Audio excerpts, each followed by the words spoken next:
costing, serta apa perbedaan dari direct costing dan full costing, lalu apa manfaat dan kegunaan dari direct costing, dan yang terakhir pemaparan laporan laba rugi dari direct costing. Nah, di sini saya akan memulai dari pengertian apa itu direct costing. Nah, menurut Jaya, apa itu direct costing? Menurut saya, direct costing adalah metode perhitungan biaya yang hanya memasukkan biaya variabel ke dalam harga pokok produksi. Biaya tetap seperti biaya pabrik atau pemasukan mesin tidak dihitung sebagai biaya produk, tapi langsung dibebankan ke laporan laba rugi periode berjalan. Jadi fokusnya adalah pada biaya yang berubah sesuai jumlah produksi.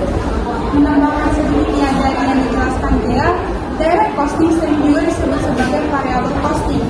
Metode ini memudahkan manajer dalam mengambil keputusan jangka pendek, seperti menentukan berapa minimal produksi agar tidak rugi. Karena yang diperhitungkan hanya biaya variabel, kita bisa melihat seberapa besar pengaruh volume produksi terhadap laba perusahaan. Oke, baik, terima kasih kepada Jaya dan Rizky.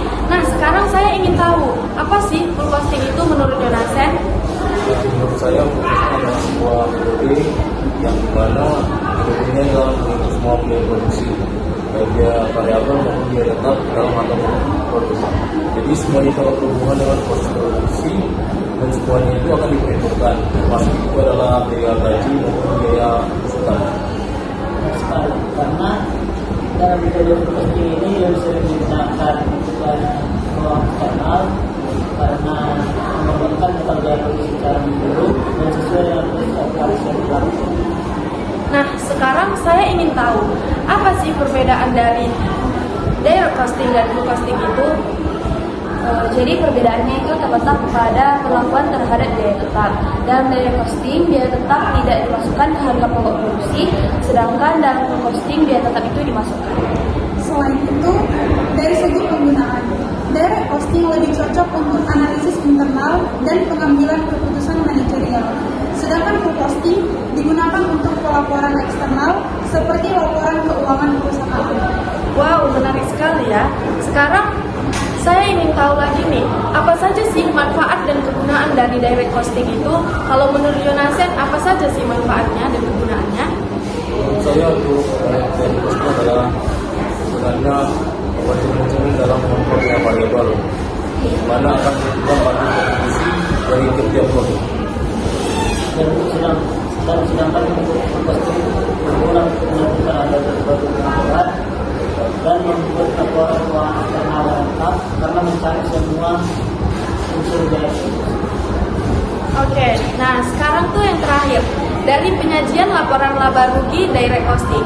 Saya ingin bertanya, bagaimana sih penyajian direct costing dan full costing di laporan laba rugi menurut Jaya?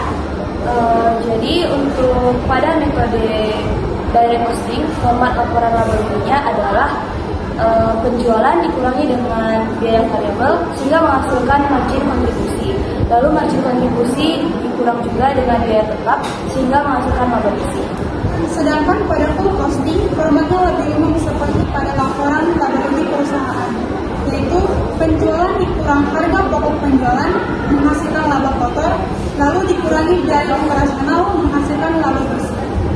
Dari pembahasan tadi, bisa kita simpulkan bahwa direct costing lebih cocok untuk analisis internal. Sementara full costing digunakan untuk pelaporan eksternal. Kedua-duanya sama-sama penting dalam proses perhitungan biaya produksi. Mungkin ini saja yang dapat kami sampaikan, kurang dan lebihnya kami minta maaf. Terima kasih. Bye-bye.